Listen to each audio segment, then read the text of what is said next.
안녕하세요. 저는 스테이시 윤이라고 합니다. 현재 미국의 어떤 재단에서 Human Resources Business Partner라고 HRBP라고 하는 그런 타이틀을 가지고 인사팀에서 일을 하고 있습니다.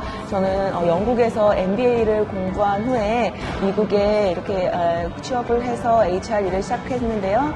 벌써 20년이 되었네요. 그렇게 20년 동안 HR 업무를 담당하고 있습니다.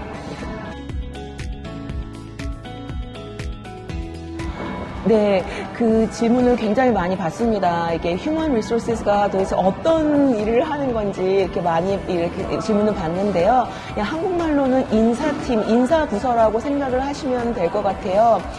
제가 제일 가장 쉽게 설명드릴 수 있는 그 방법은 이제 뭐 사업장이나 아니면 기업 내에서 직원 한 명을 채용해서 그 직원 한 명이 회사에서 일하는 그 사이클로 한번 생각을 해볼게요. 그럼 회사에서는 이 직원을 채용하기 위해서 일단 광고를 내야 합니다. 그 광고를 낼 때는 이 사람이 아니면 이 포지션이 어떤 일을 해야 하는지 잡 디스크립션이라고 어떤 일들을 하게 되나 이제 그런 거에 대해서 상세하게 먼저 설명이 되어 있어야 돼요. 그리고 얼마나 이 포지션은 페이를 받을 수 있는지 그런 페이 레인지까지도 정해져 있어야 되거든요. 그렇게 채용할 때 직원을 채용하는 그런 광고에서부터 거기에 들어가야 되는 내용 그런 것도 다 HR에서 담당을 하고요.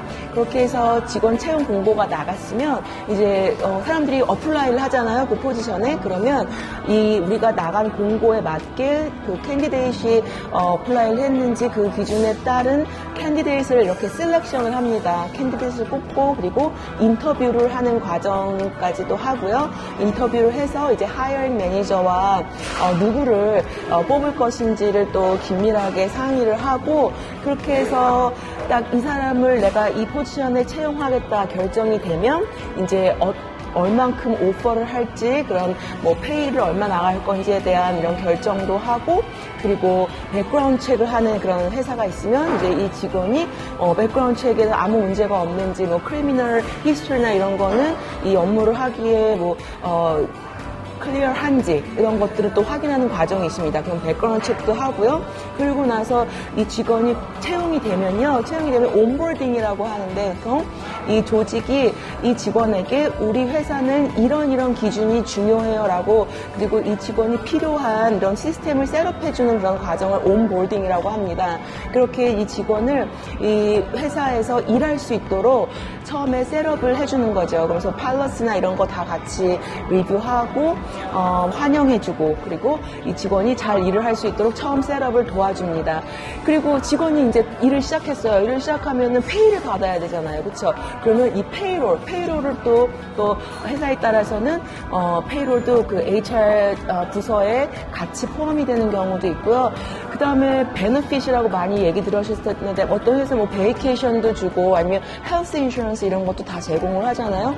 그런 베너핏을 셋업하고 리뷰하는 것도 다 인사팀에서 합니다. 그런 베너핏도 굉장히 광범위한 부분이고요. 그리고 직원들에게 이 베너핏을 주고 이 직원들이 잘 일을 하면은 또 일을 한 거에 대한 리뷰를 해야 돼요. 이 직원이 정말 잘 일을 했는지 그러면은 그런 퍼포먼스 리뷰라고 하거든요. 그래서 그런 퍼포먼스 리뷰하는 그런 시스템도 만들고 근데 직원이 또 일을 하다가 이 불만이 생겨요. 뭐 매니저랑 뭐가 안 좋대요. 아니면 어떤 불만이 뭐 직원들끼리 있어요. 그러면 그런 컴플레인을 또 고충을 이렇게 다루는 부서가 또 HR 부서입니다. 그렇게 직원들이 컴플레인을 할 경우에는 그런 상황에 대해서 조사도 하고 그걸 이제 인베스티게이션 프로세스라고 하는데 그건 또 HR 인베스티게이션도 하고 호칭을 듣고 그 직원 간의 갈등을 조정하기도 하고 아니면 회사 내에 어떤 시스템을 좀 바꿔야겠다, 개선해야겠다 하는 부분이 있으면 또 HR이 또 어떤 부분이 바뀌어야 되는지 그런 거에 대해서 또 레코멘데이션도 하고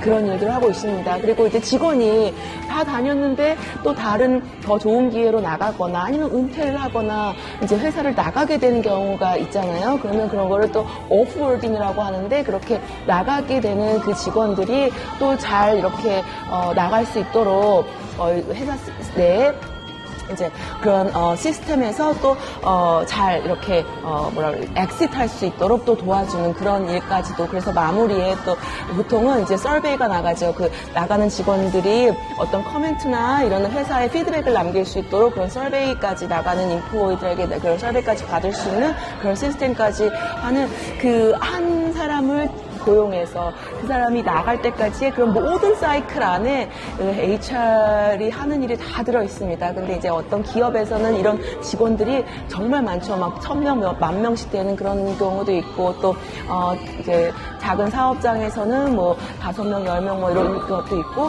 하지만 그런 사이클은 다 똑같이 있다고 보시면 됩니다. 네. 그 영국으로 유학을 가기 전에 한국 회사에서도 일을 하면서 이렇게 인사 관련 일을 하고 있다가 이제 영국으로 유학을 갔었고, 그리고 영국에서 아주 좋은 기회로 여기 유니버시티 오브 워싱턴 비즈니스 스쿨에 교환학생으로 올 기회가 있었어요. 그때 여기 미국 회사에 취업이 됐는데 마침 오퍼를 받은 그 부서가 HR 매니저였고, 그러면서 이제 미국에서 본격적으로 인사팀 그 HR 업무를 시작하게 된 것이 벌써 한 20년이 되어 갑니다. 네.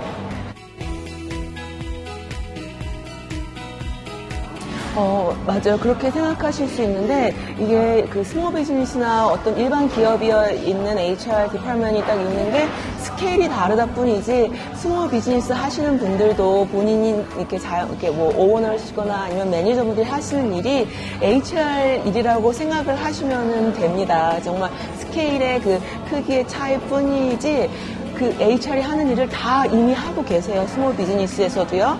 왜냐하면 스몰 비즈니스에서도 직원을 고용하고 있죠. 그리고 직원이 따라야 하는 룰, 그런 팔로시 같은 게 있잖아요. 그런 거 다 있고, 그리고 페이 지급하잖아요. 그렇죠? 페이를 지급하고, 그리고 직원 관리에 대한 어떤 레귤레이션을 따르고 있고, 또 직원들에게 어떤 베네핏이나 펄스 같은 거를 제공을 하고 있고, 그리고 직원들이 뭐 힘들어하는 점이나 어떤 개선해야 될 점에 대한 어떤 직원 보충을 들어주고, 이런 모든 일들이 휴먼 리소스에서 하는 일이고, 이거를 이제 스몰 비즈니스에서는 HR이라고 이름을 안 하고 있다 뿐이지 이미 다 하고 계신 일을 이렇게 하고 있다고 보시면 됩니다.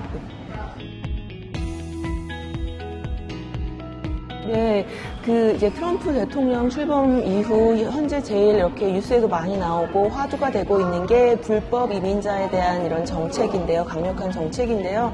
사실 이런 불법 이민자에 대한 어떤 이런 정책들이 아주 막 새로운 거를 이렇게 나온 건 아니고요. 기존에 있었던 정책을 좀 더 강화하고 있는 그런 방향이라고 저는 생각을 합니다.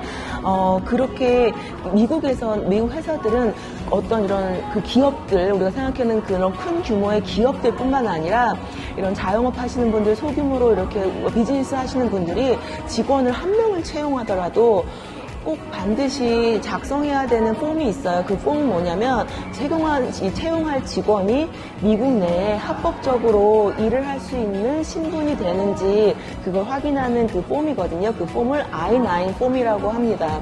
이 I-9 폼을 반드시 작성을 해야지 이 직원을 합법적으로 이제 자영업 하시는 분들이나 사업체에서 고용을 할 수가 있어요. 이 현재 트럼프 정책과 관련돼서 이 I-9 폼에 대한 그런 어디시나 아니면 이 I-9 폼을 잘 작성해야 된다는 이런 거에 대한 그 중요성이 더욱 커지고 있는 이런 상황인데요.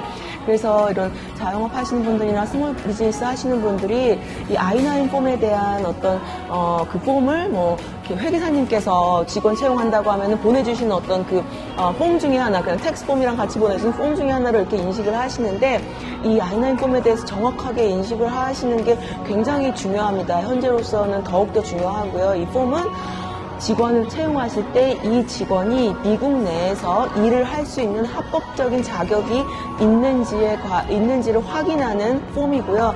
이 폼을 또 작성하는 방법이 있어요. 그리고 어떤 신분증들이 어떤 신분증들이 법적으로 받아들일 수 있는 그런 폼인지도 또 다 법적으로 정해져 있는 신분증들의 그런 내용도 있고요. 그래서 이런 부분을 조금 더 정확하게 이해를 해주시면은 직원 채용하실 때 그리고 요즘 그 화두가 되고 있는 불법 이민자 정책에 대해서 조금 더 자영업 하시는 분들께서 좀 이렇게 대응을 하실 수 있을 거라고 생각을 합니다.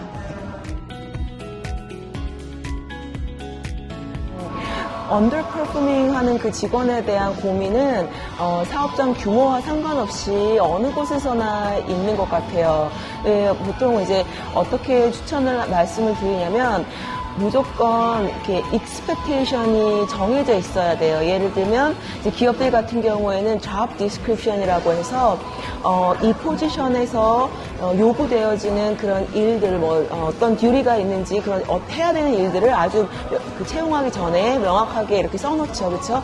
이 job description에 따라서 직원이 채용됐을 때 이 직원과 첫날 또는 그 first week 첫 번째 주 내로 이 직원과 무조건 커뮤니케이션을 해야 됩니다. 나는 너를 이런 일에 채용했고 너가 해야 되는 이런 일들이다. 그리고 너의 포지션은 몇 시부터 몇 시까지 와서 일을 해야 되고 그리고 만약에 문 닫고 클린업 할 때는 이런 부분을 같이 너가 도와줘야 되고 어떤 그런 디테일한 그 사람이 어떤 일을 해야 되는지에 대한 그 부분에 대해서 expectation이라고 하는데 그런 expectation을 클리어하게 정해놓고 그것을 이 직원한테 이야기를 해줘야 돼요. 그렇죠? 그냥 no expectation이면 no outcome인 거예요. 그렇죠? 아무 그런 기준이 없다면은 어떤 기준으로 이 직원이 언더퍼포밍 하는지 알 수가 없잖아요. 그래서 expectation을 무조건 클리어하게 정해놓고 그걸 커뮤니케이션을 해야 되고요. 직원하고 그리고 났을 때 그리고 policy가 있는지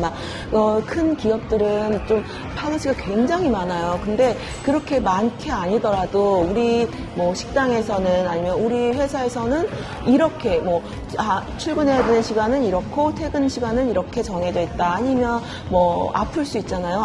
당연히 아플 수 있죠. 아플 경우에 그래도 3시간 전에는 알려달라. 그래야지 내가 다른 시프트를 찾으니까. 아니면 베이케이션을 간다고 했을 때 베이케이션은 급하게 정해진 게 아닌 이상은 베이케이션 했을 때 2주 전에는 노티스를 달라. 한 달 전에는 알려달라. 이런 식으로 어떤 간단한 그런 팔러시라도 있으면은 그거에 무엇을 이 직원이 따라야 하는지를 알려줄 수 있는 거 그런 게 굉장히 중요합니다. 그래서 익스펙테이션을 이 포지션이 어떤 일을 해야 되는지 그거에 대한 익스펙테이션을 클리어하게 정하시고요. 이거를 직원하고 지속적으로 정기적으로 커뮤니케이션을 하시고요. 그리고 팔러시 그리고 아주 간단한 팔러시라도 하더라도 우리 그 사업장 내에서는 이런 팔러시가 있어라는 거를 알려주시는 거 이렇게가 굉장히 중요합니다. 이런 걸 커뮤니케이션을 했을 때 이거에 대해서 언더퍼포밍을 하는 직원이라도 이걸 가지고서는 이야기를 나누는 거를 권해드립니다.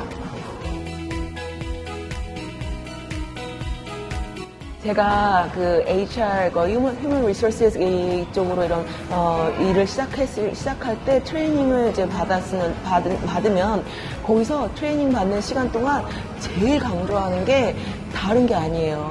딱 3가지거든요. 그 3가지가 document, first document, second document, third document예요. document. 다큐멘트가 너무 중요해요. 그래서 이제 근데 일하시다가 보면은 내가 이렇게 얘기했는데 직원한테 내가 분명히 이렇게 하라고 이야기를 했다. 버벌리 한 거는 남아있지가 않아요. 그렇죠? 그러면 일이 끝나고 나서라도 이 직원하고 정말 클리어 커뮤니케이션이 정말 중요하고요. 커뮤니케이션을 했으면 이거를 컴퓨터에 이렇게 적어놓기가 힘드시다면 그날 메모지에라도 적어놓으세요. 메모지에라도 내가 오늘 몇 시에 누구와 무슨 일로 이야기를 나누었다. 그리고 이 나눈 거에 대해서 제일 좋은 건 그 직원도 사인을 하게 하는 것도 좋아요. 그 직원한테도 사인을 받아놔요. 너 나랑 이런 얘기 했어?